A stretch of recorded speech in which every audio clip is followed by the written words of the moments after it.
এই সভাত সভাপতিত্ব কৰা শ্ৰীযুত আব্দুল কাৰিম সাহেব, এই মাদ্ৰাছাৰ প্ৰধান শিক্ষক মৌলানা শেখ আব্দুল ওয়াসি সাহেব, সহকাৰী প্ৰধান শিক্ষক মৌলানা শেখ নূৰ মোহাম্মদ সাহেব, আমাৰ ইয়াৰ এই অঞ্চলৰ এজন অতি অগ্ৰণী সমাজকৰ্মী শ্ৰী মাইনুল হক, ইয়াত উপস্থিত থকা মোৰ লগত কেইবাজন আমাৰ কংগ্ৰেছ দলৰ বিষয়ববীয়া আৰু মোৰ সহকৰ্মী আহিছে। মোৰ ৰহা টাউন মণ্ডলৰ সভাপতি শ্ৰী অপূৰ্ব বৰুৱা সাহেব আহিছে, আমার ভাস্কর গোস্বামী, মুকুট দাস, আমার এম বাহাদুর সাহেব,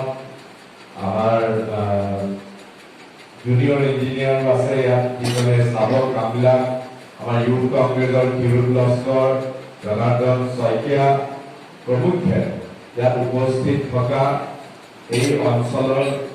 গণ্যমান্য ব্যক্তিসকল, ইয়াৰ শিক্ষকসকল, ছাত্ৰ ছাত্ৰীসকল, মোৰ কাৰণে এইটো বৰ সৌভাগ্যৰ দিন। এইকাৰণে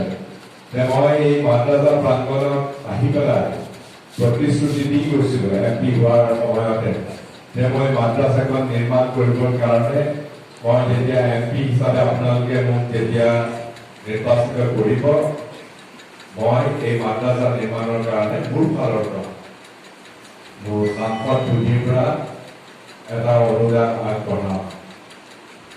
যে এফালৰ পৰা আকৌ মই অলপ গুৰুত্ব ভৰি যাওঁ, কাৰণ মই MP-টো আপোনালোকে পাতিলে মোক 2019 চনত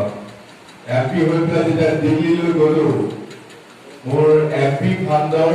প্ৰথম কিস্তিৰ পইচাটো যেতিয়া আহিলে, কিস্তি হিচাপে দিয়ে, একেলগে নিদিয়ে, নগাঁৱৰ DC তালৈ আহিলে, লগে লগে মই কেইবাটাও কাম হাতত ললো। মোৰ সমষ্টিটো, মোৰ নগাঁও সংসদীয় সমষ্টিটো বহুত ডাঙৰ সমষ্টি, 3খন জিলা সামৰি পেলাই আছে। ইফালে ভোটাই জিলাখন আছে, নগাঁও জিলা আছে, মৰিগাঁও জিলা আছে, আৰু এই গোটেই সমষ্টিত একেলগে চাব লাগিব। মই যদি অকল ৰহা সমষ্টিতে চাওঁ, মই সমষ্টিৰ মানুহে বেয়া পাব, কাৰণ 9টা বিধানসভা সমষ্টি আছে। গতিকে মই চবতে কাম ধৰিলো।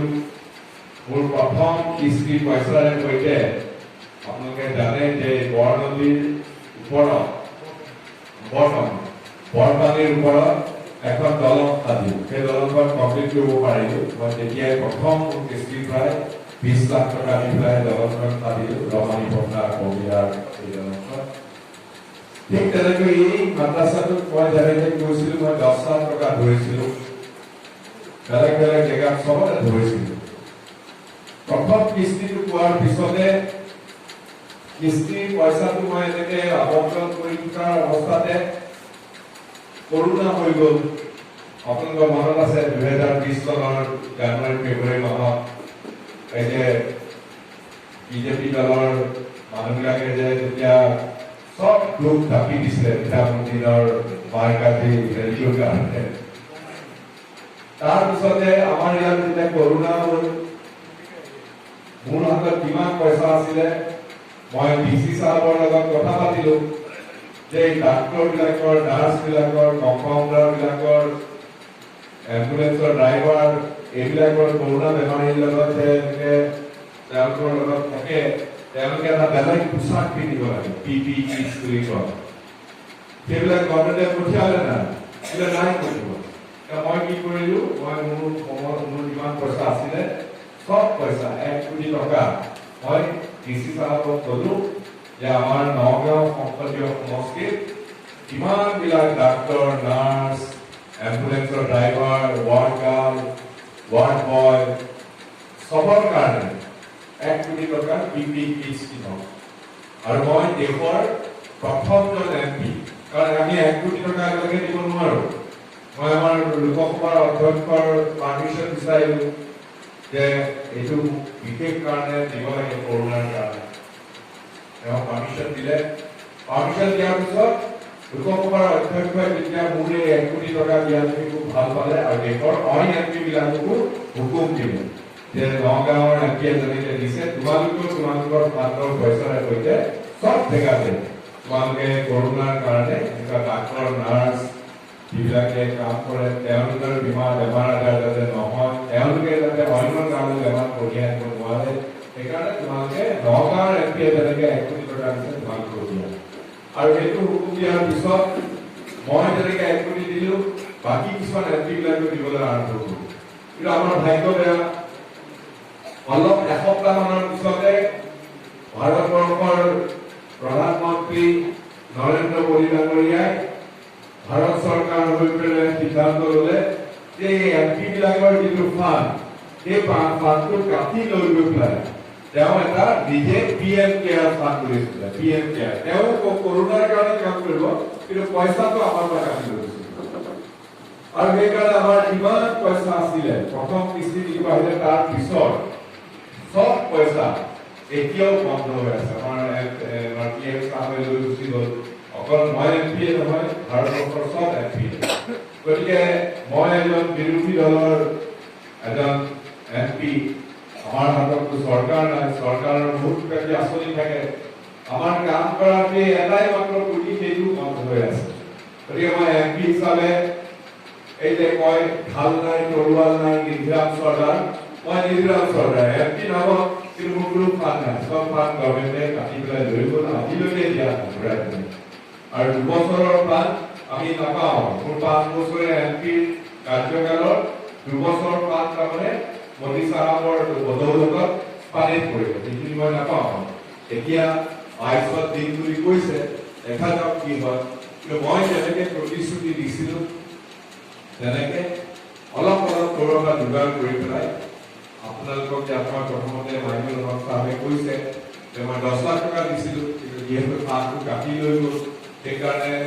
এতিয়া মই কোনোমতে যোগাৰ কৰি পেলাই 5 লাখ টকা দিছো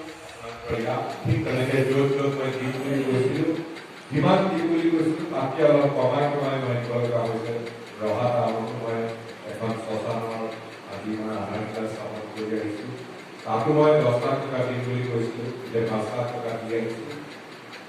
এই 5 লাখ টকা আপোনালোকক কিন্তু দিছো ইনশাআল্লাহ এইটো আৰম্ভ আপোনালোকৰ ভৱিষ্যতে আকৌ যেতিয়া আপোনালোকৰ আশীৰ্বাদ যেতিয়া আমাৰ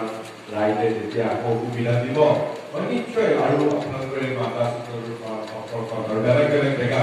বিশেষকৈ মাইনৰিটি জেগাত চৰকাৰৰ ভাত নাহে বেছিকে গতিকে মই সেইটো নিশ্চয় চাম যাতে আপোনালোকৰ আটাইতকৈ দৰকাৰী যিবিলাক কাম আছে যেনেকৈ মই দলংখন পাতিলো ক'ৰবাত এম্বুলেঞ্চ দিছো ক'ৰবাত তেনেকুৱা ধৰণৰ কামবিলাক মই নিশ্চয় কৰি যাম আপোনালোকে আৰু সহযোগিতা মই বিচাৰিছো আৰু এই 5 লাখ টকাৰ উপৰিও মই আমাৰ এইটো অঞ্চলত গোটেই অঞ্চলতে কিছুমান ষ্ট্ৰীট লাইটৰ ব্যৱস্থা কৰিছো আপোনালোকৰ ইয়াতো ষ্ট্ৰীট লাইটৰ মই বেলেগে 2টা বা 3টা যিটো হয় তেনেকে মই ইয়াৰ ব্যৱস্থা কৰিছো এতিয়া আজি এই কামৰ মই মাত্ৰ আৰম্ভণি কৰিলো কামটো আপোনালোকৰ এই কমিটিয়ে কৰিব আমাৰ কমিটিৰ সভাপতি আমাৰ খুব শ্ৰদ্ধেয় আব্দুল কৰিম সাহেব আছে আৰু আমাৰ শিক্ষক আপোনালোক সকলো আছে মই ভাবো এই কামটো যেনেকৈ আগতে আমাৰ চৰকাৰৰ দিনত যেতিয়া 5 লাখ টকা দিয়া হৈছিলে এই মাদ্ৰাসাত আমাৰ কংগ্ৰেছ চৰকাৰ থাকোঁতে তেতিয়া আপোনালোকে এই ঘৰটো পাতিছিলে খুব ভালকে পাতিছে মই ক'বই লাগিব এতিয়া আৰু 5 লাখ টকা মই যিটো মোৰ ফাণ্ডৰ পৰা দিছোঁ সেইটো আপোনালোকে আৰম্ভ কৰক ভালকে কৰক আৰু বাকী যেনেকৈ বাকী থাকে সেইবিলাক আমি ভৱিষ্যতে চাম নিশ্চয় আৰু এই সুযোগতে মই আপোনালোকক সকলোকে ইয়াত লগ পালো গতিকে মোৰ সঁচাকে আনন্দত মন ভৰি উঠিছে যে আপোনালোকক বহু দিনৰ পিছত মই আহি আপোনালোকক লগ পাইছো আশা কৰোঁ আপোনালোকৰ সকলোৰে মংগল আপোনালোকৰ পৰিয়ালৰ আমাৰ ইয়াত যিসকল ছাত্ৰ আছে তেওঁলোকৰ পৰিয়াল সকলোৰে মংগল হওক এই কামনা কৰি পেলাই চবকে নমস্কাৰ জনাই মই মোৰ বক্তব্য সামৰিছোঁ।